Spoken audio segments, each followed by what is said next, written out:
Antarctica की वो बर्फीली खामोश दुनिया। सोचिए, हजारों पेंगुइन्स का झुंड है और उनके बीचों बीच एक पेंगुइन अचानक रुक जाता है।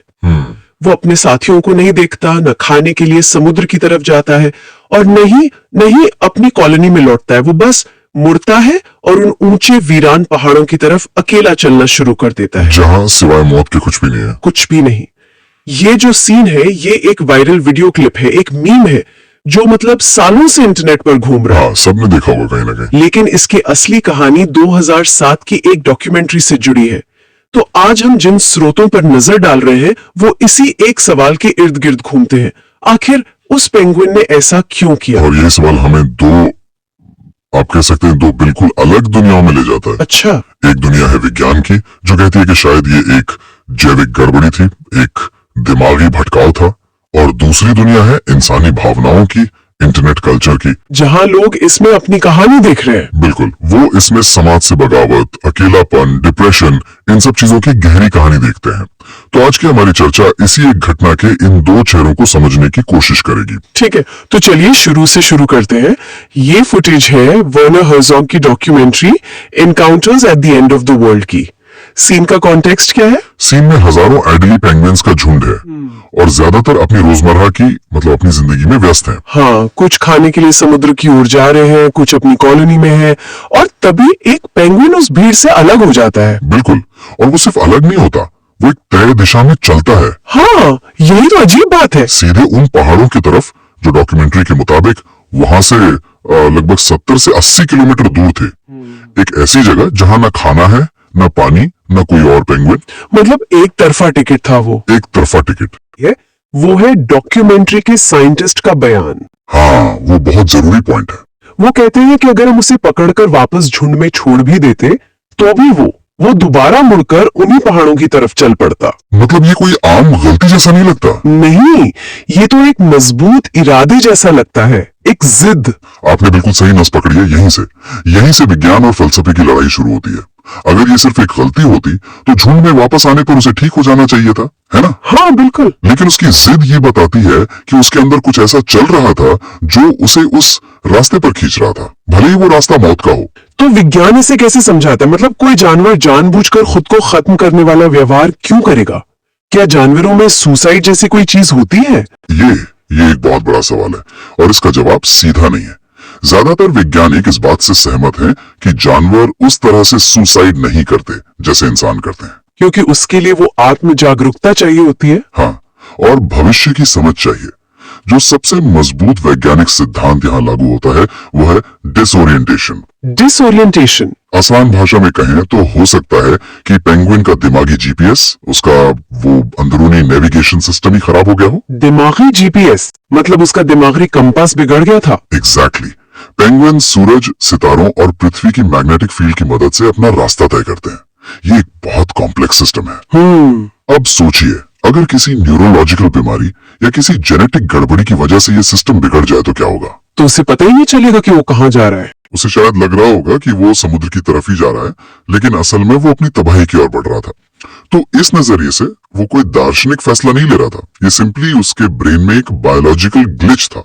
पर क्या सिर्फ एक दिमागी गड़बड़ी इतनी शक्तिशाली हो सकती है कि वो जानवर की जिंदा रहने की जो मूल प्रवृत्ति होती है उसे ही खत्म कर दे? ये एक बहुत अच्छा सवाल है। मतलब झुंड में रहने की, खाने की, सुरक्षा की सारी प्रवृत्तियां हार गईं और सिर्फ वो एक ग्लिच जीत गया। ये संभव है, खासकर अगर गड़बड़ी बहुत गंभीर हो।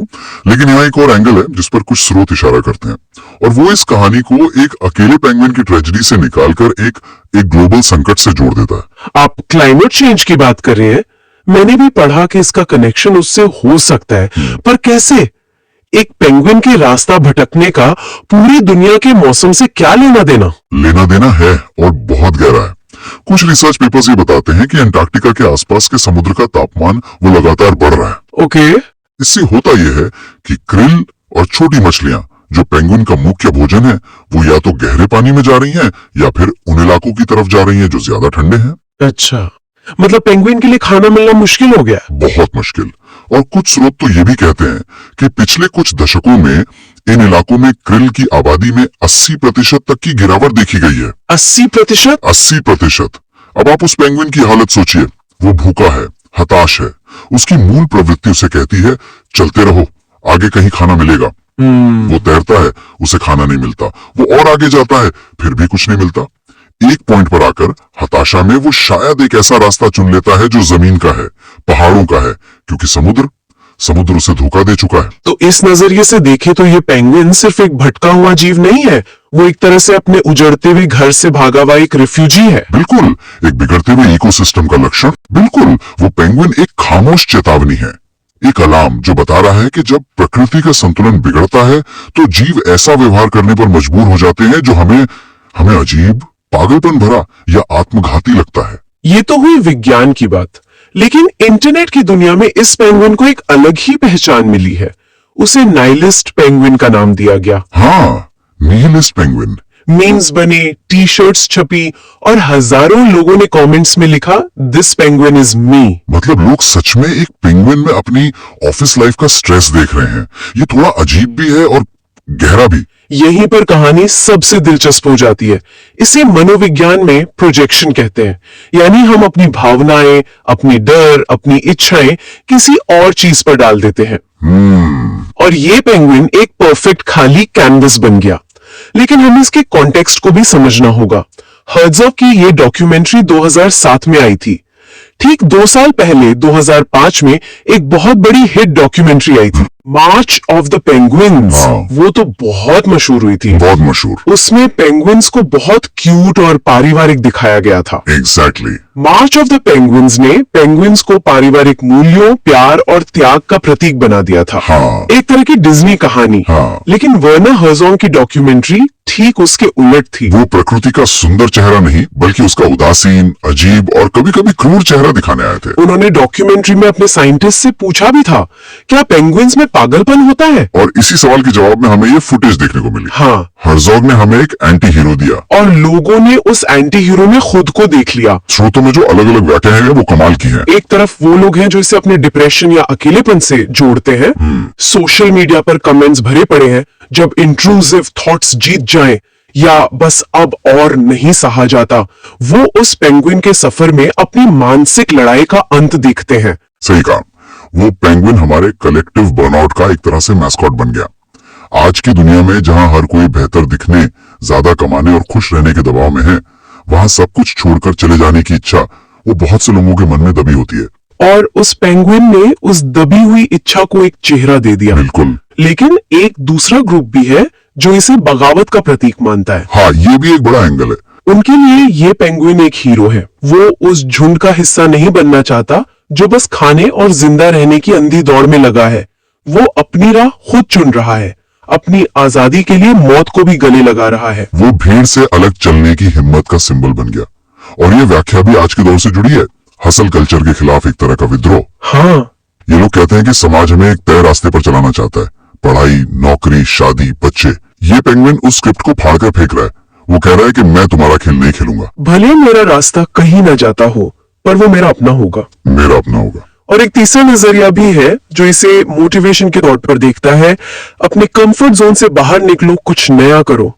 ये थोड़ा अजीब लगता है क्योंकि वो तो मौत की तरफ जा रहा था। हाँ, लेकिन वो भी एक व्याख्या है। उनका तर्क है कि जो भीड़ को फॉलो करते हैं वो भीड़ में ही खो जाते हैं।